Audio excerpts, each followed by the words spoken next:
sair para jogar com o Flamengo.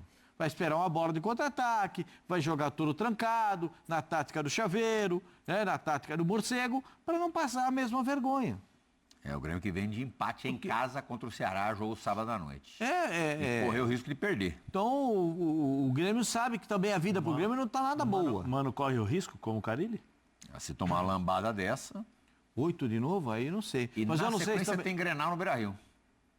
Eu não sei se o Flamengo vai botar o time inteiro para jogar de novo. Por que eu colocaria? Ou vai fazer uma... Não tá na Copa do Brasil, Pascoal. Mas dá uma rodagem. Vai jogar, Depois vai parar a data FIFA, vai todo mundo. do Brasil. Todo mundo é mais um pouco. Mas é que o Felipe falou na entrevista que o time, quando descansa 4 dias, joga isso daí. Pô, Pascoal, mas o jogo foi segunda-feira, só no final de semana. Não, vamos ver. Vamos ouvir o Felipe falando assim, no geral, sobre a apresentação do Flamengo? O Alexandre não vai jogar, né? O Alexandre saiu machucado. Mas jogou seríssimo. Matias Vinha joga. O que aí joga como é que ele o fica? Não joga nada. Fala, Felipe Luiz, agora sobre o desempenho do seu time neste show pra cima do Esse Flamengo é uma coisa de louco, cara. Realmente foi um jogo fantástico, um jogo completíssimo em todos os sentidos, onde os jogadores estavam desfrutando dentro do campo.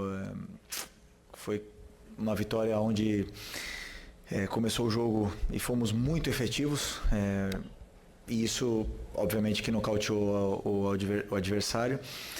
E o que eu mais gostei foi que em nenhum momento pararam de tentar o controle, tentar tirar a bola do adversário, tentar fazer gols.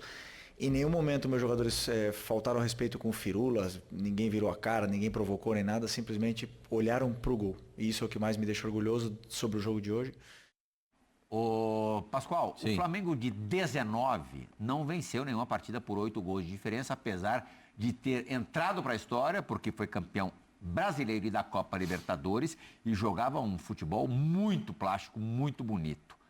O Flamengo de 19 é uma comparação que o Felipe Luiz já disse na semana passada que não curte, não gosta.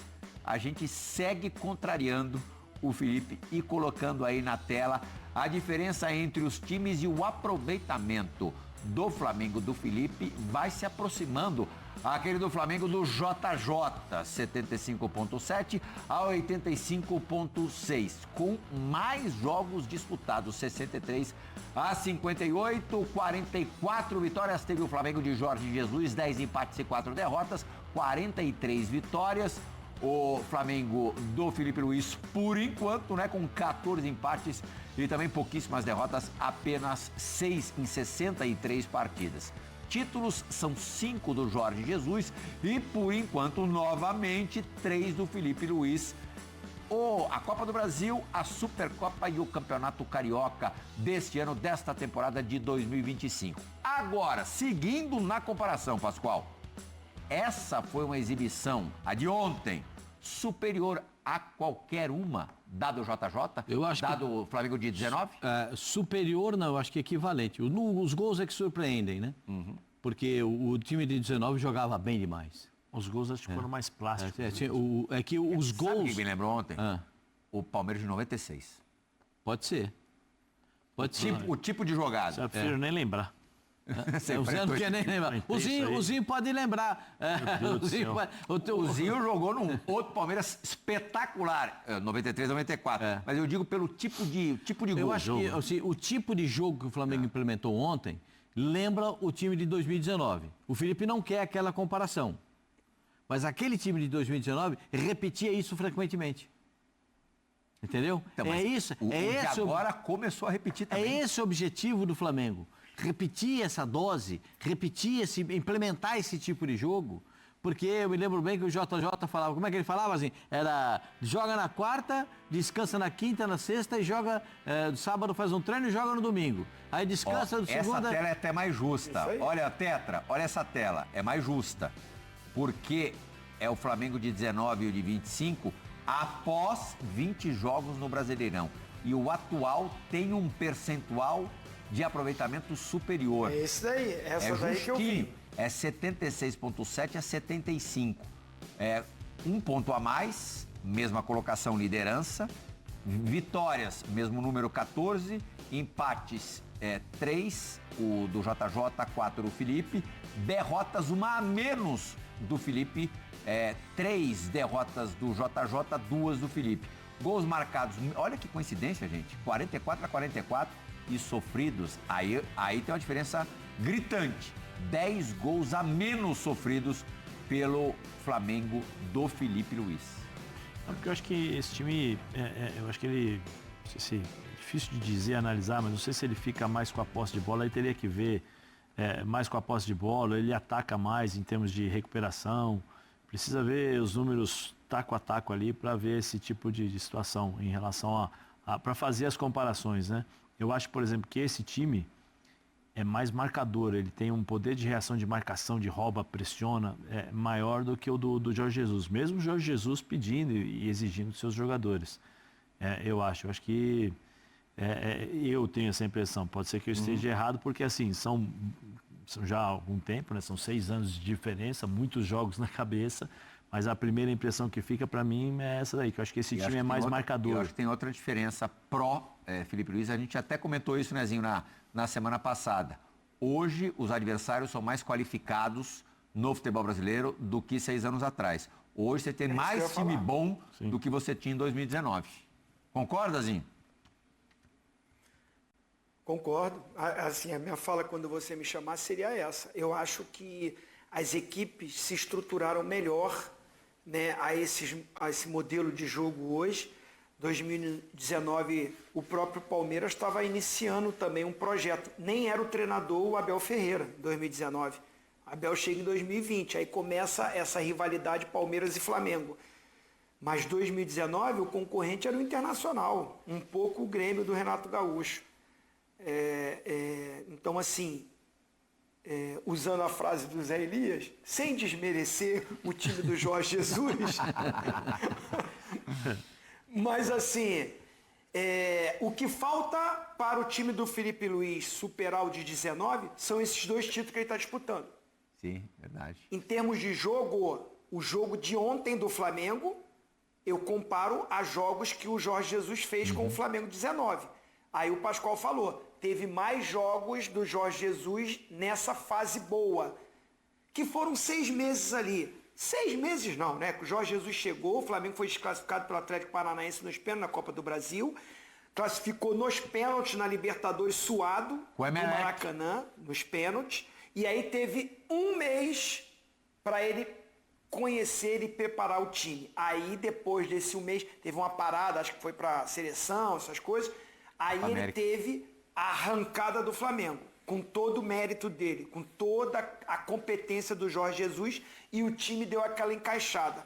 O Felipe Luiz vem num processo maior, desde o ano passado, oscilou, teve os problemas aí de relacionamento, chega novos jogadores, e me parece que agora esse início é de todos os jogadores bem adaptados e à disposição dele, com a mentalidade que ele quer. O jogo de ontem, ou de ontem principalmente, pelos números, pela vitória, pela imposição, por tudo isso que o próprio Felipe Luiz falou do jogo, me lembrou alguns jogos do Jorge Jesus 19.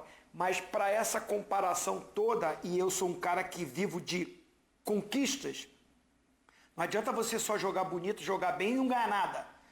Tá entendendo?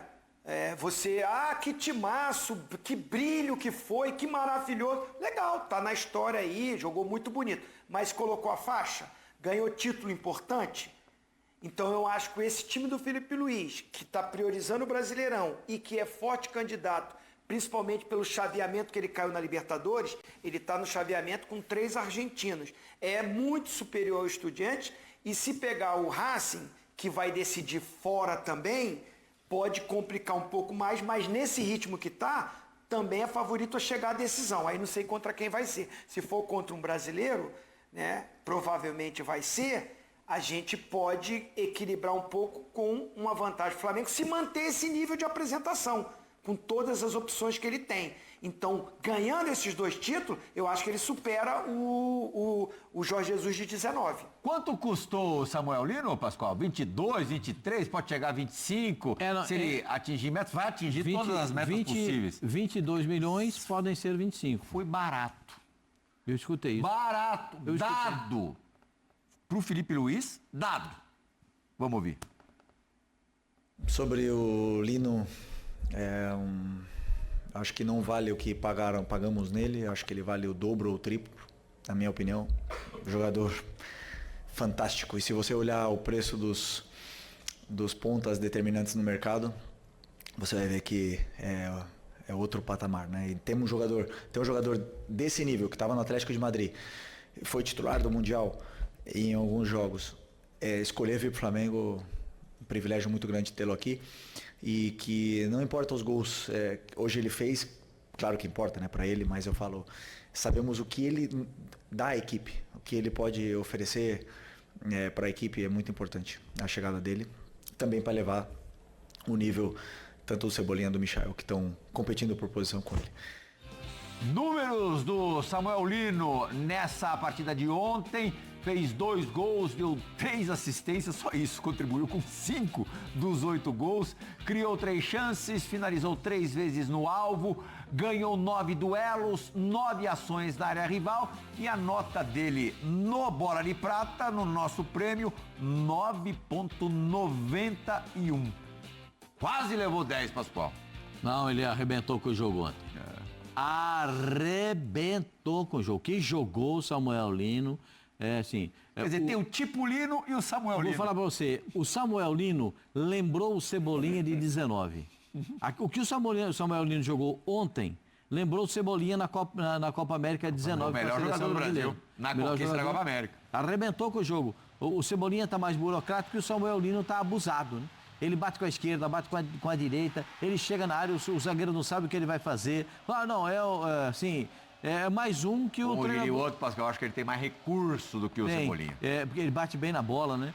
E também uma coisa, ele não é fominha, ele enxerga o companheiro para fazer gol. Essa é uma das assistências que ele deu pro gol do debochado. Ali chega ali e bate Georgian de Arrascaeta. Agora vai dar outro passe, ó. Outra assistência pro Pedro. Olha lá. Mas aí, Pedro. Pedro ficou nervoso. Nervoso, Pascoal. Pedro ficou gelado, gelado, centroavante gelado. Olha lá, ó. Chapou bonito. Pimba. Aí vai ficar nervoso de novo. Vai vir do outro lado da bola pelo alto, ó. Vou falar um negócio pra você. Parou no ar ali, Pascoal. Parou no ar, que ele subiu. Beija-flor. Dá uma olhada. Essa jogada que eu falei, ó a facilidade. Que jogada, olha. Essa jogada aí que eu uma falei. mais bonita que a outra. Ó o Varelinha ali, ó. Que é Fala isso? do Varela. Jogou Não, bem. Varela tá jogando bem. Varela tá jogando bem. Enfim, Samuel Lino foi pra mim um dos destaques. Eu não consigo dar um destaque só nesse jogo. Se tivesse que dar um destaque só, eu daria pro Pedro. Né? Pelos gols e pela beleza, a plasticidade desse gol que ele dá, esse elástico de direita, eu daria pro Pedro. Fechar o programa, claro. essa imagem, o elástico. Pra quem duvida que o Pedro é bom jogador, tá aí, ele tava mostrando ontem, pra quem duvidava. Fabricião, me diz uma coisa, minha criança, você tá feliz?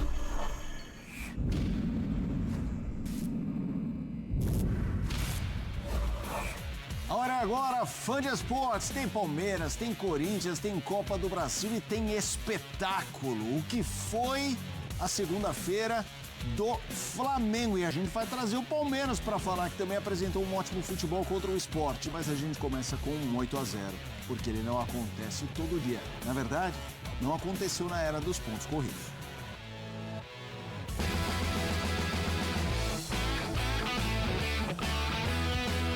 Um assombro. A goleada de 8-0 do Flamengo sobre o Vitória ganhou a América do Sul, o mundo. Uma noite de encanto que proporcionou recordes e números para tudo sempre. A maior goleada da era de pontos corridos, maior placar do brasileiro desde 1982, maiores notas de jogadores do prêmio ESPN Bola de Prata com Arrascaeta, Pedro, Samuel Lino, um encaixe que deixou a arquibancada em êxtase. Eu tinha certeza que o Flamengo ia ganhar de 4 ou mais. E de 8 foi uma glória. Quero que o Flamengo ganhe títulos, quero que ganhe brasileiro, quero que ganhe Libertadores, quero que o Mundial venha. Eu quero muito, quero tudo essa temporada. O time está jogando muito, muito bem e o jogo de ontem foi excepcional. São números que encantam, até assustam e deixam torcedores mais do que empolgados. Mas o técnico Felipe Luiz pediu muita calma nessa hora. Faltam ainda 18 jogos para terminar o Campeonato Brasileiro. Também, caso chegue à final, 5 partidas para o fim da Libertadores. quando chegam muitos jogadores novos e tem entradas, saídas, o grupo ele se transforma, né? O ambiente ele se renova. Muitas vezes existe um período onde parece que o grupo está encontrando novos ali. E esse momento passaram alguns jogos e o grupo está criando essa identidade. Mas como eles mesmos falaram dentro do vestiário, pés no chão. Estamos muito longe de conquistar alguma coisa ainda. Temos muito pela frente e temos que continuar trabalhando. E pelo que eu sinto desse grupo, querem trabalhar mais e mais. É difícil pedir calma ao torcedor quando o encaixe parece beirar a perfeição.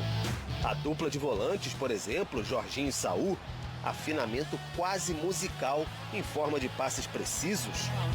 Jorginho distribuiu 129 passes certos contra o Vitória, maior número do brasileiro. Pedro é agora o grande artilheiro do novo Maracanã, com 102 gols. E Samuel Lino, fulminante, serviu e também decidiu. Eu estou buscando me entender com todos os companheiros. Hoje a gente teve essa sintonia aí e esse entrosamento dentro desse jogo, mas busco me entrosar com todos os jogadores, com todos os companheiros. E nesse jogo a gente teve uma boa conexão ali. Espero que os próximos jogos e o futuro aqui no Flamengo venha a gente melhorar essa conexão e fazer muitos gols, muita assistência, que é muito mais importante. É um Flamengo que impacta na matemática mesmo. 44 gols marcados e apenas 9 sofridos em 20 jogos. Saldo de impressionantes 35 gols. O segundo melhor ataque do brasileiro, o Cruzeiro, marcou 34 vezes. Noites históricas assim são difíceis de repetir.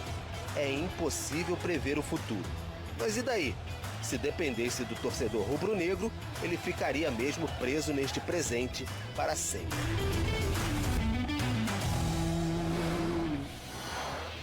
Jogos históricos, as maiores goleadas da história do Brasileirão de pontos corridos. 2025, esse 8-0 do Flamengo, rolou um 7-0 do Goiás contra o Juventude em 2013 e outro 7-0 no mesmo campeonato. Cruzeiro versus Bahia. E o São Paulo mandou um 7-0 contra o Paysandu em 2004, números desde 2003, quando tivemos essa mudança de um campeonato que tinha mata-mata para os pontos corridos. A gente já vai falar das individualidades, Pedro, Samuel Lino, Palmeiras, disputa por liderança, mas vamos no contexto geral. Antes de mais nada, tudo bem, André? Boa noite. Tudo bem, boa noite, Felipe. Boa noite, Gustavo. Gustavo, fazia tempo que não nos encontrávamos aqui, uma grande alegria. E boa noite a todos. E realmente, eu me lembro em 2019, né? E a comparação novamente é feita, e é normal que seja assim. Depois de muito tempo em que se falou, olha, vamos deixar o time do Jorge Jesus lá no lugar dele, pelo futebol encantador que apresentou, os títulos que ganhou. Para de comparar o trabalho de todos os treinadores que vieram depois com que aquilo, né? Com aquele momento, o significado, o encanto e tal. Mas, né? Eu me lembro também, num período com o Dorival Júnior, quando o Flamengo enfileirou algumas vitórias, ganhou na Libertadores fora de casa na Argentina de goleada, do Vélez, e também, toda vez que o espetáculo e o bom resultado eles se juntam, é natural que as pessoas falem do que aconteceu naquele fatídico ano de 2019. E naquele ano, eu me lembro que o jogo que me fez pensar assim, se o padrão for esse aí, esquece. O campeonato vai acabar rápido. Foi um clássico com o Vasco no Nordeste. Muita gente lembra da vitória goleada no Maracanã sobre o Goiás numa manhã, num sol tremendo e tal. Mas aí eu lembro que, o Goiás, com todo o respeito que o Goiás merece, visitando o Maracanã, o ambiente todo favorável ao Flamengo, como era ontem, mas... E aí um clássico com um time que é rival, num campo teoricamente neutro, e o Flamengo, naquele dia, mostrou o que poderia acontecer e o que de fato aconteceu. Eu acho que esse jogo me causa sensações parecidas, embora não tenha nada a ver com o placar. E também, as fragilidades do Vitória precisem ser consideradas em qualquer análise, até pelo fato do Flamengo se sentir vencedor em campo no minuto 3, estava 2-0, 34, 35, 3-0, acabou. E o Flamengo continuou, porque o torcedor, o time em campo, entendendo que é preciso continuar atacando para oferecer o espetáculo que essa equipe é capaz de oferecer. E muita coisa se encaixou na noite de ontem para um placar que de fato não é comum. Não é normal, mas o normal em um elenco tão bom, com jogadores tão talentosos, é um padrão de jogo que faça com que isso aconteça com alguma frequência. Não 8, mas atuações desse nível de superioridade, de domínio e de exibição, que foi o que o Flamengo fez. Zupac, meu boa noite para você também. E eu quero agregar a esse tópico que a gente já começou a discutir aqui, a mensagem enviada ao mercado. O que esse 8-0 manda de recado para as outras 18? Eu vou excluir o próprio Vitória, a vítima da noite. Os outros 18 times, especialmente aqueles ponteiros, Palmeiras e Cruzeiro.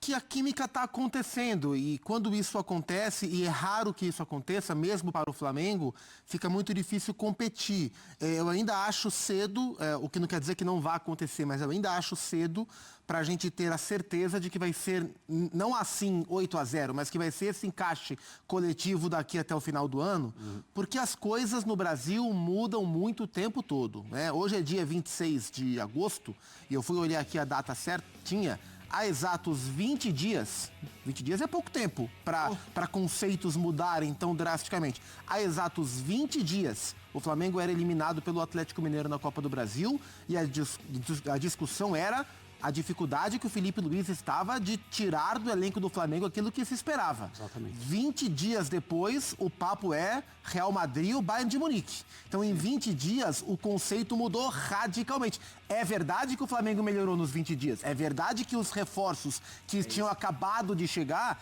e ainda estão num período curto, né? Aparentemente se encaixaram mais rápido do que se esperava.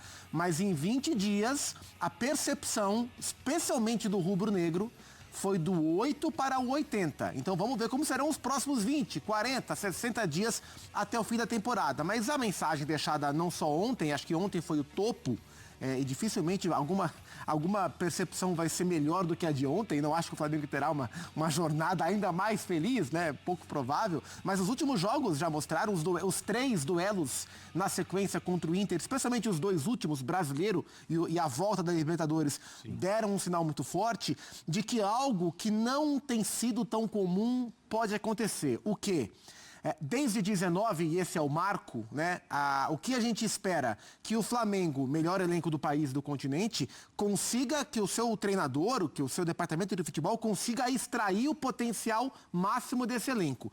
E a gente viu isso na menor parte do tempo. Nesses de 19 para cá, nesses 6 anos, o Flamengo foi de fato com sobras o melhor time da temporada em poucos deles, né? Na metade final de 19, na metade final de 20, ou na reta final de Brasileiro, no começo. O Flamengo foi durante muitos anos, os últimos anos, um potencial mal aproveitado. Por isso que o Flamengo não brigou pelo Brasileiro de 24, não brigou pelo Brasileiro de 23, não brigou pelo Brasileiro de 22, não brigou pelo Brasileiro de 21. O último que o Flamengo ganhou e de fato brigou a vera foi o de 20.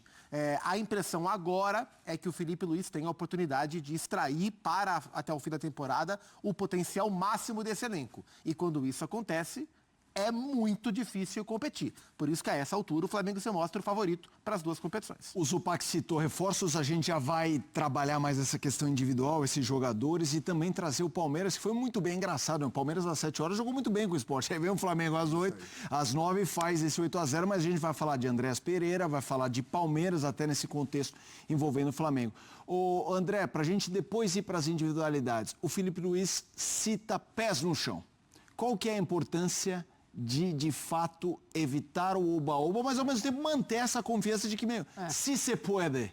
Outro dia ele estava reclamando a respeito de uma crítica exagerada, desmedida ao time dele, o espetáculo que é cobrado toda vez que o Flamengo entra em campo, quando na verdade, né, o processo de montagem de equipes ele é muito mais complexo do que simplesmente você imaginar em qualquer lugar distante do ambiente do clube, imaginar, um time com esses jogadores tem que golear todo mundo, tem que ganhar de todos, tem que sobrar em campo e tal. Não é assim. E eu acho que esse tipo de visão imaginária sobre o Flamengo contamina uma boa parte da análise sempre que o Flamengo não joga tão bem ou sempre que o Flamengo ganha mais sem brilho. E há pouco tempo também, como bem lembrou o Gustavo, Esse era um time que fazia 1-0, dominava, mas aí acontecia alguma coisa, diminuía um pouco a rotação, levava um gol. Fazia 1-0, chegava perto do segundo gol, não conseguia o segundo gol, e aí o jogo se transformava numa coisa tensa, como na fase de grupos da Libertadores, que é algo que já está há mais tempo no passado, mas o Flamengo não vem sendo, mesmo em momentos recentes, uma equipe devastadora como nós vimos ontem, em relação à eficiência, criação de chances e chances confirmadas, gols de todos os tipos, etc. Então, o Felipe falou sobre isso. Ele está no trabalho no dia a dia, né? Ele é o construtor desse time. E eu acho que uma das coisas que podem atrapalhar é uma sensação interna de que, bom, agora sim, não precisamos mais fazer nada. Por geração espontânea, a partir de agora, toda vez que o Flamengo entrar em campo, vai ser essa festa. E não que os jogadores sejam propensos a pensar dessa maneira, não é isso. Mas é que existe o inconsciente, existe essa coisa de fora para dentro, que muitas vezes atrapalha. Então é uma mensagem, eu acho que principalmente para o torcedor do Flamengo, não esperar que esse tipo de coisa vai acontecer em todos os jogos e, consequentemente, não se frustrar quando não acontecer e não vai acontecer na maioria dos jogos. Mas o potencial, eu acho que é bastante evidente e, mesmo de novo, considerando as fragilidades do Vitória, que precisam ser colocadas sobre a mesa, nenhum jogo de futebol pode ser analisado só sob a ótica de um dos times, mas eu acho que a maioria das equipes do Campeonato Brasileiro da Série A, a maioria, sabe que a qualquer momento, sem aviso, pode acontecer o que aconteceu com o Vitória. E esse é o ponto que eu acho que causa medo em todo mundo. Já vou seguir sobre esse assunto, mas aqui uma informação sobre o Alexandro, né? Ele foi submetido a um exame de ressonância magnética. Nesta terça-feira, o resultado apontou uma lesão muscular na panturrilha esquerda. O jogador já iniciou o tratamento sob supervisão do Departamento Médico do Flamengo. Essa é a informação oficial do clube. Ele acaba de divulgar essa informação. Pedro, atacante, 3 gols. Fala aqui no Sport Center. Esse assunto, como eu falei, já está totalmente encerrado. E graças a Deus eu venho mostrando, né, desde quando eu cheguei aqui no Flamengo, o meu melhor, dando o meu máximo, correspondendo dentro de campo, que é onde eu prefiro dar resposta do que no microfone. Então, agradecer a Deus por esse momento, por cada jogo, cada treino que eu faço pelo Flamengo, eu entro para dar minha vida, porque é um sonho que eu realizo a cada dia, como eu sempre falei, vestir essa camisa. Pedindo passagem, números de Pedro no Flamengo desde o fim do Mundial de Clubes. Ele fez 10 jogos, foi titular em 7, minutos por jogo 56, 7 gols, uma assistência, marcou 3 diante do Vitória e os gols são... Zupai, os gols são uma sacanagem, né? Tem duas coisas que o Felipe falou. Diga, André, você pegou um ar que eu te conheço. Não, assim, os gols, dá para escolher vários momentos, né? E o Pedro fez um jogo absolutamente espetacular.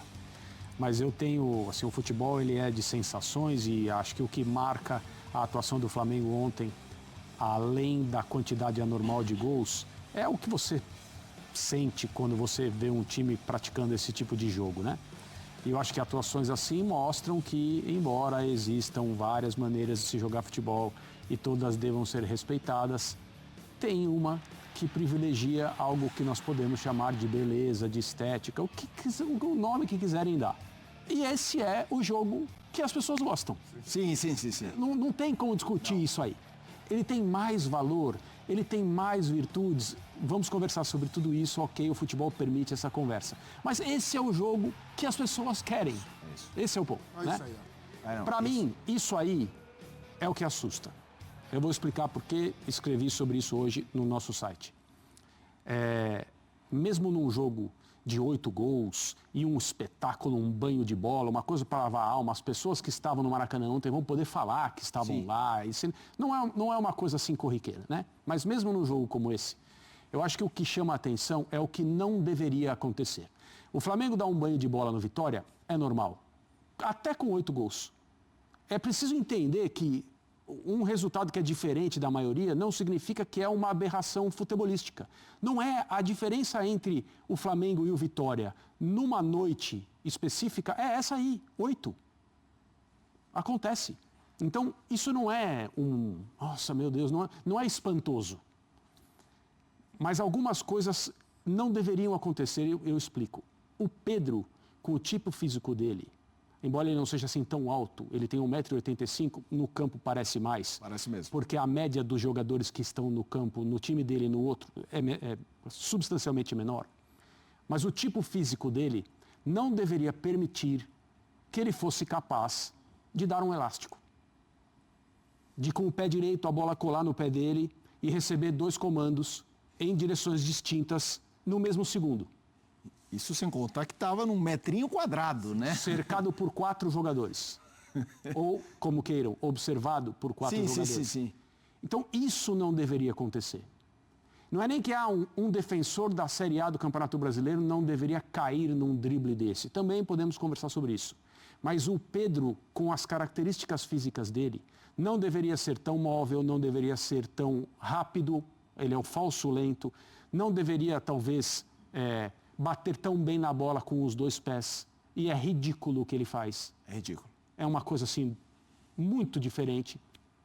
E na hora que ele recebe o passe, ele para na frente do cara que está mais próximo dele e dá esse drible. Isso é assustador. E ele é um jogador distinto de todos os atacantes que nós temos no Brasil, num time recheado de caras do nível dele ou mais. Então, isso é uma coisa que realmente deve assustar. Zupa, e eu trago isso que a gente está falando do Pedro com os lances, com 2 frases do Filipe Luís. Uma delas falando que a frieza dele, ele nunca viu em nenhum atacante. A frieza no gol, assim, na área, a tranquilidade, ele não viu nenhum jogador que ele jogou junto ou trabalhou junto. Mas, ao mesmo tempo, tem uma frase que me chamou a atenção, que é: esse era um jogo que pediu, esse era um jogo. E me deu a sensação, não que ele estivesse passando um recibo, longe disso, mas sendo muito honesto de que, contra rivais em que o Flamengo vai amassar, dá um match perfeito para o Pedro. Talvez, se não fosse assim, nessa configuração de elenco, que ele pode usar várias formações, o Pedro não seja o mais adequado. Como é que você vê ele? E acho que dentro do elenco que o Flamengo tem e das opções que o Felipe tem, essa declaração sobre o encaixe para cada jogo, ela tem que ser normalizada. Porque não é porque o Pedro fez o que ele fez ontem que deixar o Pedro no banco é um absurdo sem tamanho.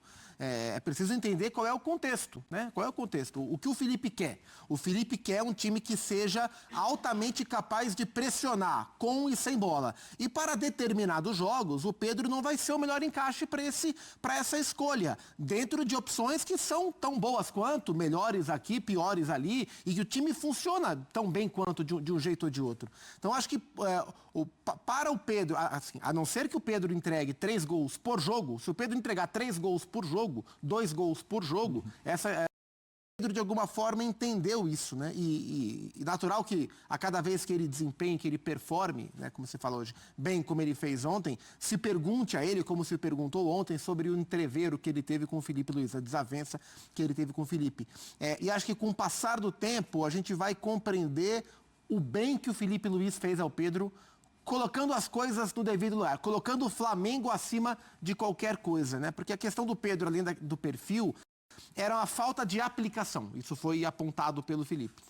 O perfil, acho que o Pedro não vai conseguir mudar, nem todo jogador consegue mudar o perfil. A aplicação, um jogador pode mudar. Então, acho que essa retomada do Pedro na temporada passa também pelo efeito positivo que as críticas... A gente pode discutir se o Felipe deveria ter externado mais ou menos. Outra conversa. Mas a postura, o olhar do Felipe para o Pedro trouxe um ganho para o Pedro na temporada. E acho que a gente vai ter uma noção melhor sobre isso com o decorrer das competições. André, eu falei que falaríamos sobre individualidade, já trouxe o Pedro, agora Samuel Lino. Temos números, a atuação dele também de gala, a gente tem os números da noite dele. Olha, nem sabia que o título da tela, juro, era uma atuação de gala, embora óbvio. Gols 2, o segundo no ranking, porque o Pedro fez 3 assistências, ele participou de 5 gols. Chances criadas, finalizações no alvo, duelos, tudo isso ele liderou. Ações da área rival, ele foi o segundo. Nota bola de prata 9,91.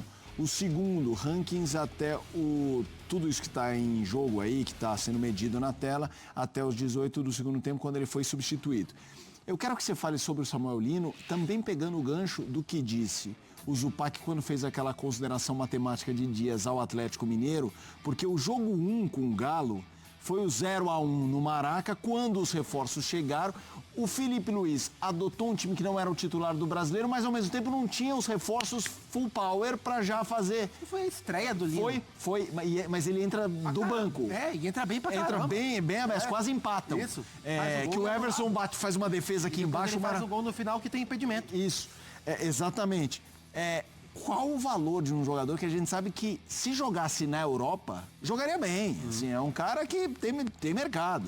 Também foi escolha voltar. É um impacto de um cara como esse. Justifica, né, o valor que o Flamengo investiu nele e a perspectiva que se tem a partir do momento em que um jogador desse nível se sentir bem e passar a se entender com seus companheiros, né, de maneira quase automática. A gente viu ontem, fundamentalmente, um time jogando quase que telepaticamente, né? O futebol de altíssimo nível, os momentos são raros, principalmente aqui no Brasil, produz essa sensação. E ele é meio um viabilizador de tudo, né? Ele é mais um jogador que melhora os companheiros em volta, ele tem leitura coletiva muito boa, não tem um pingo de egoísmo e sabe fazer tudo no campo de futebol, gol, inclusive. Né? É um tremendo jogador. O Felipe falou que ele é fantástico, que ele vale muito mais do que o Flamengo investiu nele. Muito provavelmente é verdade. Vamos falar dos efeitos colaterais dessa vitória. A gente já vai seguir falando mais sobre Campeonato Brasileiro para trazer o Palmeiras para essa discussão. Vamos falar já de Copa do Brasil. Tem a informação de que do lado do Vitória, no comunicado oficial, o Sport Clube Vitória anuncia a demissão do treinador Fábio Carelli. Agradecemos pelo profissionalismo e desejamos sorte no prosseguimento da carreira. Vamos falar sobre essa disputa, né? A briga pelo título se desenhando. Aí é a fatiada do G6, o PAC. Para a gente começar a trazer. É importante ponderar sempre que há a diferença de jogos, especialmente nesse embate Flamengo-Palmeiras. O Palmeiras 4 pontos atrás, mas com um jogo a menos. Cruzeiro tem um jogo a mais que o Flamengo e 2 a mais do que o Palmeiras. E 2 a mais do que o Bahia, por exemplo. O Bahia já está nessa linha de tiro aí para buscar o Cruzeiro. Botafogo e Mirassol com jogos a menos, mas também com uma pontuação abaixo. Eles têm 32 pontos cada. A gente já debateu isso antes, mas óbvio que cada rodada, não só a perspectiva matemática, mas de performance, vai fazendo com que essa discussão mude um pouco o nosso feeling ou não mude. Até te pergunto, o que você viu do Flamengo ontem? O que você viu do Palmeiras ontem? E nas últimas rodadas, porque os dois têm elementos pra gente falar, opa, ascensão. Palmeiras, essa história do Vitor Roque, o Flaco Lopes, tá vindo o Andréas Pereira aí. Você acha que é uma disputa pelo título entre os dois, coloca o Flamengo como favorito e o Palmeiras como um perseguidor, ou tá pau a pau? E o que ver do Cruzeiro nessa discussão? Eu ainda coloco o Cruzeiro na conversa. Matematicamente o Cruzeiro tá na conversa, né? Mas tem a diferença de jogos. Se o Flamengo vencer o jogo que falta, se o Palmeiras vencer os 2 jogos que faltam, a diferença vai ficar maior. Eu acho que se isso acontecer, quando a gente tiver nivelado em número de jogos, talvez o Cruzeiro saia de fato da conversa. Se o Flamengo vencer o jogo que falta e o Palmeiras vencer os 2 jogos que faltam dentro da distância que existe hoje, eu tiro o Cruzeiro da conversa. Mas esses jogos não aconteceram ainda, então a gente tem que esperar. E por isso, só por isso, eu mantenho o Cruzeiro na conversa por hora. Mas o campeonato ele vai se encaminhando, ele tá com um jeito de que vai ficar de fato polarizado entre as 2 melhores equipes do Brasil. O que a gente não viu acontecer, a gente nunca viu nessa era forte, nessa era polarizada de Flamengo e Palmeiras, os 2 brigando ponto a ponto pelo Campeonato Brasileiro, ou um deu uma disparada, ou outro deu uma disparada, ou um terceiro, Atlético Mineiro, Botafogo, agora o Cruzeiro, entrando na conversa. Agora os 2 brigando ponto a ponto pelo título brasileiro, a gente não viu, e seria legal para o campeonato que a gente visse, um reconhecimento das forças grandes como são. Claro que tem um efeito Libertadores, se um passa e um cai na Libertadores agora, no mês de setembro, o olhar para o brasileiro já muda de alguma forma. Então a temporada do futebol brasileiro, ela tem tantas, é aquela corrida com barreira, ela tem tantas barreiras até a reta final, que as coisas elas vão sempre mudando, né? A gente teve a barreira do Mundial, a gente teve a barreira da janela, a gente tem as eternas barreiras das contusões, convocações, data FIFA e a barreira dos efeitos colaterais do calendário, o que a Copa do Brasil causa, o que a Libertadores causa. Mas a gente está em uma temporada em que existem, em condições normais, existem candidatos a bagunçar essa polarização. O Botafogo, se explorado o seu potencial à vera, ele poderia brigar pelo título. E outros times podem numa grande fase. Mas a gente vive uma temporada em que esses principais candidatos não estão mostrando fôlego, estão numa irregularidade. O Atlético Mineiro, para muitos, era o candidato, não é regular. O Botafogo não é regular. Lá no começo era o Inter, se mostrou incapaz de brigar. O Cruzeiro se esforçando muito para brigar, mas ele tem um teto mais baixo do que Flamengo e Palmeiras. Então, assim, acho que a gente está vivendo uma temporada em que, enfim, vão se destacando os dois neste Campeonato Brasileiro. O Flamengo joga mais do que o Palmeiras, mas não se descarta jamais esse de Palmeiras do Abel Ferreira em viés de crescimento, com reforço de elenco, com competitividade alta. O Flamengo é um time mais confiável, é um time onde a gente se sente mais seguro de acreditar na sequência. Mas a gente vai ter um brasileiro bem acirrado daqui até a final. Para você eu vou na mesma linha, mas eu queria focar um pouco mais em Palmeiras e Flamengo, que já decidiram Libertadores, já disputaram títulos brasileiros, mas se você acha que a gente tem a possibilidade de ver aí 3 meses de construção de um Flamengo comparável a 2019, gente, olha que futebol que está apresentando, e há um Palmeiras que talvez possa jogar o melhor dessa era Abel, assim, nesse choque de titãs, que cada um num lado da Libertadores e numa condução. Tem essa possibilidade de Eu acho que sim, e tomara que isso aconteça, porque isso vai ser um sinal de um segundo turno, ou pelo menos uma parte do segundo turno, extremamente competitiva e o título disputado pelos 2 melhores times do Brasil.